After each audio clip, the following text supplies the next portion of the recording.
Hello friends, गर्मियाँ अब पूरे तौर पे आ चुकी हैं। अब हम सभी इस चीज़ को लेकर परेशान हैं कि भाई अपने बच्चों को इन गर्मियों में कैसे बचाएं। और ख़ासकर इस दौरान जो बच्चों में स्किन की तमाम प्रॉब्लम्स होती हैं जिनकी वजह से बड़े परेशान होते हैं, हम सब उसके बारे में उस चीज़ को लेकर परेशान हैं। तो आइए आज हम उसी बारे में बात करते हैं कि अपने बच्चों के स्किन को हम कैसे प्रोटेक्ट करें इस गर्मी के मौसम में। आपके YouTube channel joyful parenting with doctor Timir में आप सभी यंग पेरेंट्स का स्वागत है। दोस्तों, आइए सबसे पहले हम सोचते हैं कि हम इस दौरान क्या-क्या प्रॉब्लम्स को हम सबसे कॉमनली फेस करते हैं। घमौरियों के बारे में हम सब कोई जानते हैं, जिसे कि हम प्रिकली हीट कहते हैं या घमौरियाँ साधारण लैंग्वेज में जिसे हम कहते हैं। इसके अलावा ज़्यादा पसीना बहने के चलते तमाम किस्म के फंगल इन्फेक्शंस भी इस दौरान बच्चों में देखने को मिलते हैं। तेज़ धूप में कुछ बच्चे जिनकी स्किन थोड़ी सेंसिटिव होती है, उनको सनबर्न्स भी हो सकते हैं। हालांकि ये हमारे इंडिया में इतना कॉमन नहीं है, लेकिन फिर भी कुछ बच्चों में सनबर्न्स होते हैं जो कि जिनकी स्किन बहुत ज़्यादा सेंसिटिव होती है या जो ठंडे इलाकों से आए हैं जिनको इतनी तेज़ धूप की आदत नहीं है। इसके अलावा इस दौरान जो है इंसेक्ट बाइट्स या मच्छरों के या दूसरे कीड़ों मकोड़ों के काटने से भी बच्चों में तमाम किस्म के रिएक्शन होते हैं। तो ये अलग अलग कंडीशंस हैं स्किन की जो कि इस दौरान हमें काफ़ी देखने को मिलती हैं। तो दोस्तों, ऐसा क्यों होता है कि इस दौरान ये सब घटनाएं इतनी बढ़ जाती हैं, बच्चों की स्किन की प्रॉब्लम्स इतनी बढ़ जाती हैं? तो इसके अंडरलाइन कॉजेस क्या हैं? तो सबसे पहला कॉज दोस्तों ये है कि पसीना बहुत ज़्यादा बहता है, ज़ाहिर सी बात है। इसी के चलते घमौरियाँ होती हैं, इसी के चलते फंगल इन्फेक्शंस भी होते हैं। इसके अलावा अगर हम कहें कि बच्चों के स्किन में उस वक्त मॉइस्चर बहुत ज़्यादा होता है, पसीना तो अपने बहता ही है, साथ ही साथ अगर हम बच्चे ने कुछ ऐसे कपड़े पहने हैं जिसमें कि हवादार नहीं है, जिसमें कि पसीना सूखने की गुंजाइश थोड़ी कम है, तो स्किन बराबर मॉइस्ट बनी रहती है, जिसके चलते कि अगेन फंगल इन्फेक्शन के चांसेस बढ़ जाते हैं।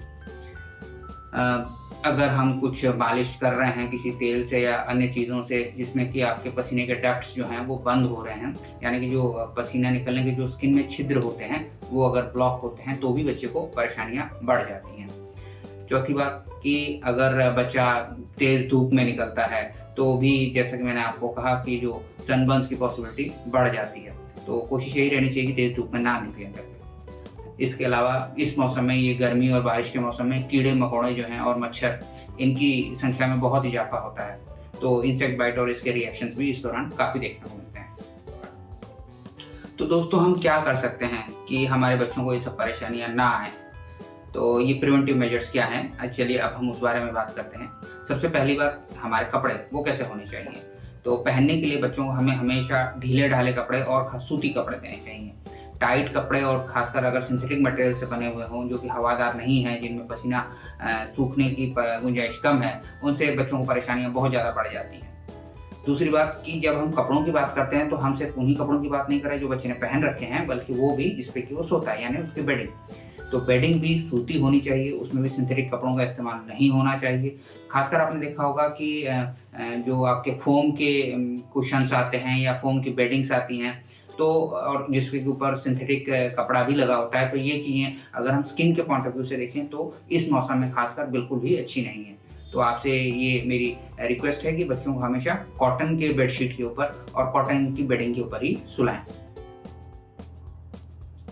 दूसरा, जो एक बड़ा क्वेश्चन रहता है हमेशा पेरेंट्स के मन में कि डायपर्स को लेके, कि इस मौसम में डायपर्स का इस्तेमाल कहाँ तक ठीक है। हमारी सलाह रहती है दोस्तों कि क्योंकि इस मौसम में पसीना बहुत बहता है और स्किन हमेशा मॉइस्ट रहती है, तो जहाँ तक हो सके अगर आप डायपर्स की जगह कॉटन की नैपीज यानी कॉटन की लंगोटियाँ अगर आप बच्चे को पहनाएं तो वो काफ़ी अच्छी रहेंगी, क्योंकि वो जल्दी सूख भी जाती हैं और थोड़ा सा उसमें हवा भी आती है, तो बच्चे को इतना गीलापन का एहसास नहीं होता। रात में आप बेशक डायपर यूज़ कर सकते हैं, जब मौसम थोड़ा ठंडा होता है तब बेशक आप डायपर यूज़ कर सकते हैं। अगर हम बीच बीच में बच्चों को खुला भी छोड़ दें बिना कुछ ढके हुए तो भी उसमें कोई परेशानी नहीं है, वो भी बिल्कुल पूरे तौर पे एक्सेप्टेबल है। तीसरी बात आती है रोज़ नहलाने की। तो बच्चों को रोज़ इस दौरान नहलाना बहुत ज़रूरी है। पानी नॉर्मल टेम्परेचर पे होना चाहिए और हल्का साबुन भी आप कुछ यूज़ कर सकते हैं, कोई भी माइल्ड सोप आप यूज़ कर सकते हैं जो कि स्किन को क्लीन रखे। रोज़ एक बार ज़रूर नहलाएं बच्चे को, और खासकर जो बच्चे बहुत एक्टिव है, शाम को खेल कर भी आ रहे हैं, थोड़े बड़े बच्चे हैं, वो चाहें तो 2 बार भी नहा सकते हैं। चौथी बात आती है दोस्तों की मसाज की, यानी तेल से मालिश करने की।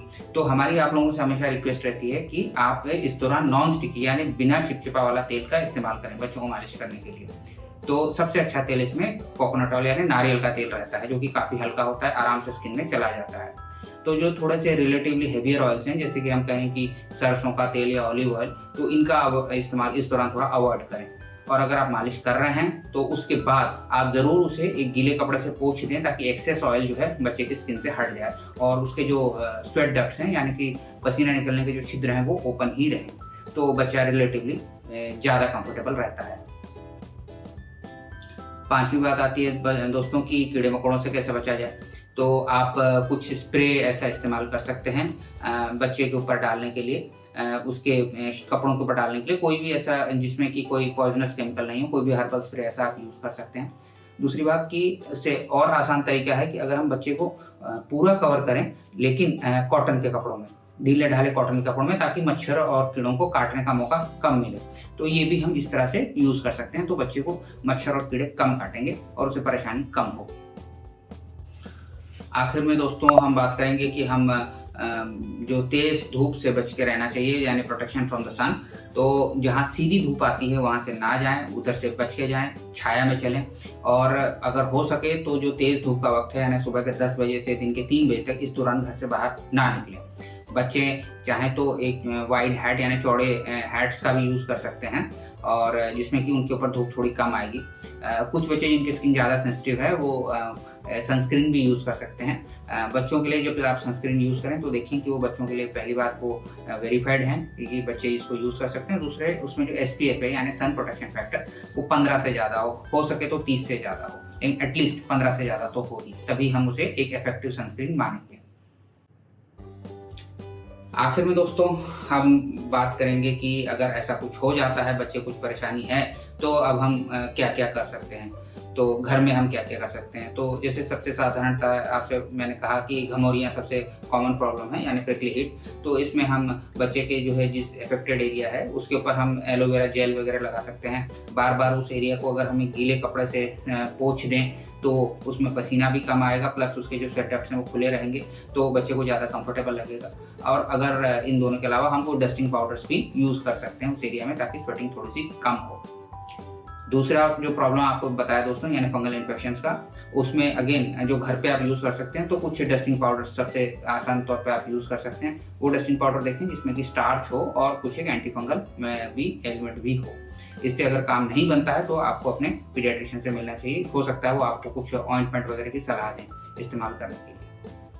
तीसरी है दोस्तों कि जब अगर सनबर्न्स हो जाते हैं तो आपको डेफिनेटली एक त्वचा रोग विशेषज्ञ या स्किन स्पेशलिस्ट के पास जाना चाहिए, क्योंकि सनबर्न्स जो है ये एक बहुत ही पेनफुल कंडीशन होती है। तो इसमें आपका बच्चे को थोड़ा हायर मेडिकेशन की ज़रूरत पड़ती है, तो ये एक मेडिकल प्रोफेशनल के अंडर में ही इसकी केयर होनी चाहिए। और कि जहाँ तक रही बात दोस्तों चौथा प्रॉब्लम, यानी कीड़े मकोड़ों के काटने का, तो आप जहाँ भी ऐसा होता है और बच्चे को परेशानी हो रही है, तो वहाँ आप कुछ लोकल इमोलिएंट यानी ठंडा लगने वाला कुछ भी दवाई आप दे सकते हैं। जैसे कि आप वहाँ थोड़ा एलोवेरा लगा सकते हैं या लैक्टोकैलामिन लोशन लगा सकते हैं, जिससे बच्चे को थोड़ी ठंडक रहेगी और उसे उतनी खारिश नहीं होगी। लेकिन अगर उस जगह पे रिएक्शन हो रहा है, आप देख रहे हैं कि वो बढ़ता जा रहा है, एक छोटा सा फुंसी जैसा बन रहा है और बच्चे को उसमें बिल्कुल आराम नहीं हो रहा है, तो आपको अपने पीडियाट्रिशियन से मिलना चाहिए। तो दोस्तों आज हमने बात की कि गर्मी के मौसम में स्किन में बच्चों के क्या क्या प्रॉब्लम्स हो सकती हैं, हम इसे कैसे प्रिवेंट कर सकते हैं और हम इसे कैसे ट्रीट कर सकते हैं। तो दोस्तों मैं उम्मीद करता हूं कि आपके बच्चे सब स्वस्थ होंगे और आप इन तरीकों का इस्तेमाल करके उन स्किन प्रॉब्लम से भी बचे रह पाएंगे। वीडियो को देखने के लिए आप सबका धन्यवाद।